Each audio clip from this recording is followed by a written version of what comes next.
贱人！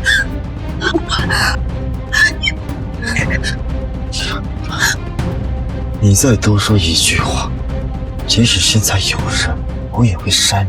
滚！ Eleanor discovered her fiancé, Liam, was having an affair. What Liam said next was even more shocking. He shamelessly suggested an open marriage, even asking her to join in. In an instant, the light she'd chased for over a decade went out. In her despair, she stumbled into an icy pool. She didn't know that Liam's best friend, David, had been watching. Without thinking, David pulled her from the water and did CPR until she came to. Confused, Eleanor pushed him away and reminded him he was her fiancé's brother. David just wrapped her in his jacket and carried her out. Later, David pulled Eleanor onto his lap and said the moon he'd kept in his heart for years had finally fallen into his arms. Eleanor insisted they couldn't do this, but David held her tighter and pushed her down onto the couch. He asked if she was still thinking about Liam, the man who had just betrayed her. Eleanor's heartbreak was raw, but David's actions kept coming. He blindfolded her with a red ribbon and tied her hands, whispering that since she was there, her heart had to be too. He promised to make the night more interesting. The next day, David confronted Eleanor about the betrayal, smashing his wine glass in a rage and saying if Liam wouldn't cherish her, he would. He said he could hear her heart pounding, and that sound kept him up at night. When she tried to leave, he swept her into his arms and said a simple kiss wasn't enough, and that this time, he wanted something more exciting. 这跳动声吵得我睡不着。天成，你够了！只是轻轻打够，哥哥昨天带你买的自己。你放下！傅林晨，你放下！ The next morning, Eleanor woke up in David's bed and wanted to pretend it was all a mistake. As David knelt to put slippers on her feet, he made a vow. He was hooked on her now, and he said he would never let go. Earlier that day, her fiancé, Ethan, had tried to show affection, but his grandfather doted on Eleanor and even scolded his own grandson for upsetting her. At a banquet that night, she ran into Misfit Fitzgerald, a man she hadn't seen in 5 years. He was a war hero, and their grandfathers had been old friends. Seeing Eleanor unhappy, Miss Fitzgerald led her to a rose garden and told her that if her fiancé wouldn't cherish her, he would. He tucked a red rose into her hair and leaned in. Then Ethan appeared, his face dark with jealousy. He demanded to know what they were doing. Eleanor said they were just talking, but Ethan's friend smelled an opportunity. He introduced Ethan to a famous actress, Sophia, an old classmate. In an instant, Sophia confronted Eleanor and mocked her for being penniless. She called her manipulative and fake and said her fiancé no longer wanted her. Eleanor coolly replied that Sophia's jealousy only made her look ugly. That sent the actress into a rage, and Sophia threw her drink and then her glass at Eleanor's face. As soon as Sophia threw the glass, Ethan's best friend grabbed her wrist and turned cold. He warned Sophia that if she said another word, he'd ruin her, even with everyone watching. Sophia played the victim, but Ethan only told her to apologize. He didn't care that this was Miss Fitzgerald's party. This was his girl, and she was not to be messed with. Just then, Sophia got a phone call. Her family's company had suddenly gone bankrupt. She stared in shock as Miss Fitzgerald revealed he'd made it happen. Her father had insulted his woman, and this was the price. Eleanor tried to leave, but Ethan, remembering a childhood promise to protect her, agreed to help Sophia. Later, Eleanor got trapped in a malfunctioning elevator and had a panic attack. Just as she collapsed, the doors opened, and Miss Fitzgerald pulled her into his arms and calmed her down. 我在。傅林晨，别怕，他可以亲我，亲热解毒。傅林晨在故意逗我，让我放松。难道他还记得我有严重的幽闭恐惧症？ He knew about her severe claustrophobia from childhood and tried to distract her, even joking that she could repay him with her body. The next morning, Ethan planted her favorite flowers in a grand romantic gesture. But all Eleanor could see was his betrayal. Just as Eleanor learned she might be pregnant, her rival Sophia appeared in the hallway and viciously accused her of being shameless for getting pregnant before marriage. Her best friend, Olivia, immediately jumped in to defend her and claimed she was the one who was pregnant, not Eleanor. Then Miss Fitzgerald stepped forward and warned Sophia that he'd tear her mouth for speaking ill of Eleanor. Moments later, Eleanor's fiancé Ethan showed up, asking if she might just be on her period. 肚子不舒服的话，要不我派司机送你回去？家里王姨给你煮了红糖水。It reminded her of their childhood, when he promised to protect her forever after his family took her in. Now, seeing Sophia cling to his arm, Eleanor coldly told him to go play and turned to leave with Olivia. Before she could get away, Miss Fitzgerald grabbed her and pinned her against the wall. He told her not to think of other men and moved his hand to her stomach, saying he knew her secret. "I'm not touching you," he whispered. "I'm touching our child." Just then, Olivia walked out and instead of helping, made a shocking decision. In exchange for a lucrative business contract, she handed her friend over to Miss Fitzgerald and told her to deal with the baby's father before running away. He then cornered Eleanor and said she had no choice but to go with him because as the father, he had the right to know everything. Suddenly, Ethan appeared, yelling, "What are you doing?" 爷爷说他想回去了。你让傅凌晨送你回去。行，停车场等你。不用，多多在楼下等我呢，我今晚跟他一起住。好，注意安全，到家给哥哥打电话。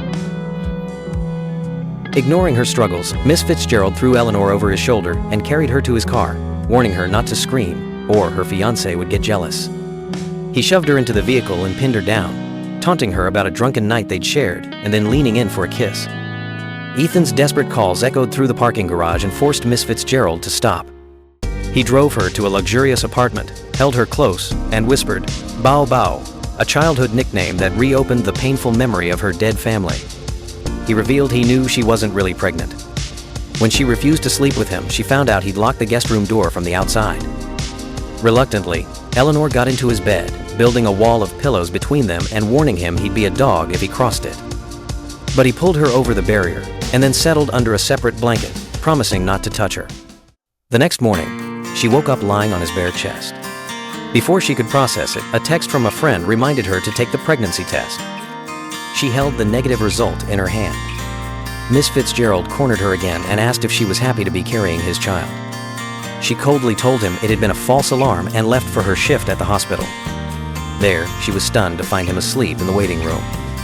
A colleague explained he was a major investor whose sister was undergoing surgery and that he had stayed by her side the whole time.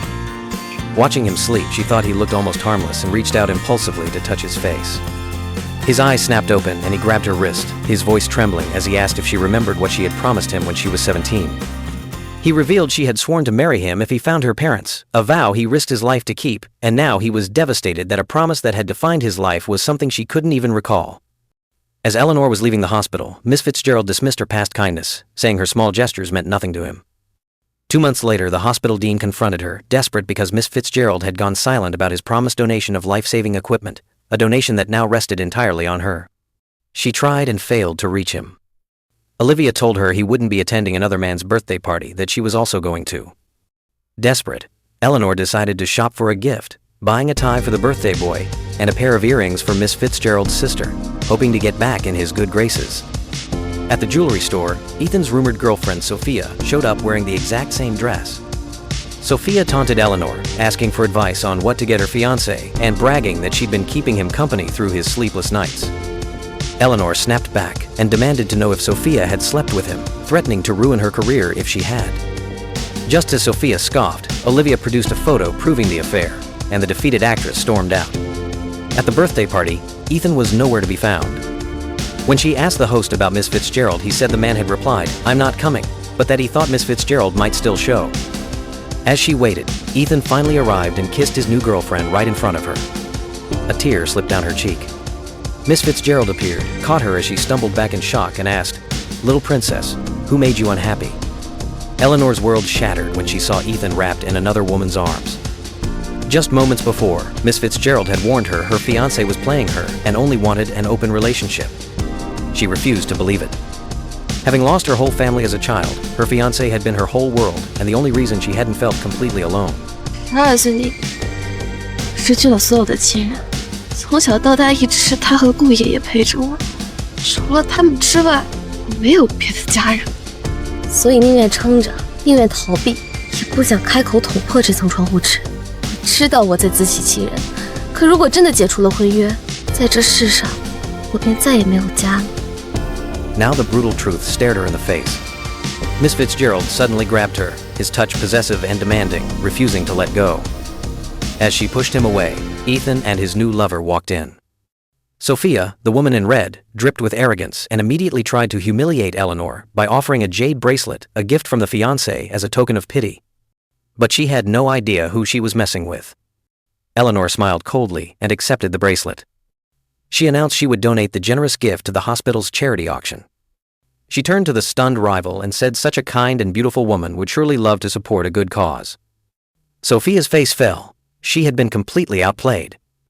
To twist the knife, Eleanor handed the bracelet back to her cheating fiancé and tasked him with running the auction, making sure the donation was made in her name. The next day, at a celebratory dinner, the hospital dean couldn't reach the mysterious donor, Miss Fitzgerald, who had funded the rest of the project. He asked Eleanor to try calling. She reluctantly dialed the number, sure he wouldn't answer. The call connected instantly. Sophia's vicious insults hit Eleanor like a slap, calling her a lowly orphan who didn't deserve to breathe the same air. She sneered that Eleanor's mother must have died of a dirty disease and that her father was probably rotting in a prison cell. That was the last straw. Eleanor's hand flew, the sharp crack of a slap echoing through the office. Sophia shrieked in rage, grabbed a heavy glass vase, and lunged forward to smash it over Eleanor's head. In a flash, a figure moved between them and took the full force of the blow as the vase shattered against his back. He turned to Eleanor with a soft smile and asked if she was all right. Sophia screamed that Eleanor had hit her first. Miss Fitzgerald fixed her with a stone-cold gaze and said Eleanor had done the right thing. He remembered when they were children, and she had been pushed down by a bully, and he had told her to always fight back and promised to be her rock. She had listened then, and she had listened now. He calmly told security to throw the troublemakers out. Sophia shrieked threats about her family's exclusive technology, but he was unmoved. "You can't threaten me," he said coldly. Just the day before, he had dropped everything in a board meeting the second she called, simply to join her for dinner. The entire hospital staff had conveniently vanished, leaving them alone. He teased her, feigning weakness and calling himself frail, leaning against her shoulder until she reluctantly served him soup. Now, after he had thrown her attacker out, she finally noticed blood seeping through his white shirt. He had been hurt protecting her,